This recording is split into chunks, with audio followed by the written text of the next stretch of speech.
আসসালামু আলাইকুম। আসলে জীবন নিয়ে আমাদের অনেকের অনেক ভাবনা, কিন্তু দেখা যায় এই জীবনটা নিয়ে ভেবে আসলে কত দূর যাইতে পারবো আমরা।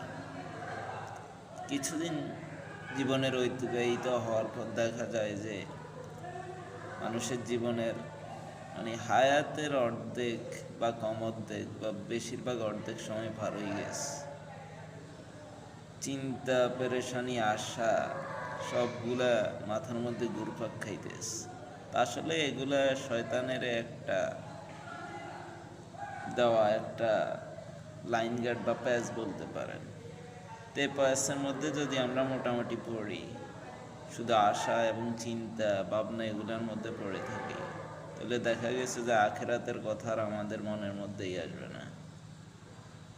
আর আখেরাতের কথাটা যদি তখন আমাদের মনের মধ্যে না আসে, তাহলে দুনিয়ার প্যাচের মধ্যে পড়তে পড়তেই দেখা গেছে এক সময় জীবনের শেষ প্রান্ত চলে আসবে। তখন না যাবে এখান থেকে আর ফিরে আসা, হয়তো তওবা করারও তখন সময় হবে না। তো এই কারণে আসলেই যতটুকু দেখছি বা দেখতেছি, আপন বলেন বা যাই হোক, সবাই দুনিয়াটা সাজায় ঠিকভাবে, কিন্তু কে জানে কখন কার ডাক চলে দুনিয়ার সব কিছু রেখেই চলে যেতে হয়।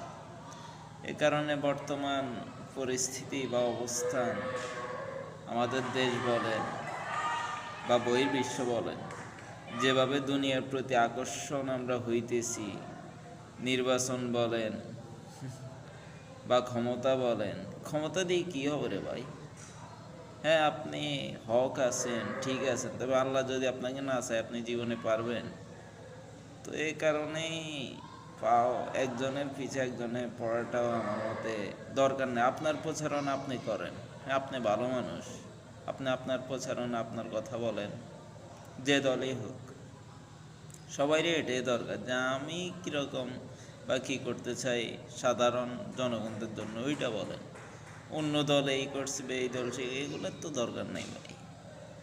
পাও একটা মাথা ব্যথার সাধারণ জনগণকে বিভ্রান্তির মধ্যে ফেলা। তো এগুলা নিম্ন স্তর থেকে উপর মহল, আমার মতে কেউ এসব এগুলা গাওয়ার দরকার নেই। দিন শেষে দেখা গেছে আপনি আমার ভাই, আপনি আমার আত্মীয়, আপনি আমার স্বজন, আমরা একই দেশের মানুষ, এমনকি সবাই পরস্পর অনেক বন্ধুত্ব সুলভ। তো সামান্য একটা ক্ষমতার জন্য একজন একজনের পিছনে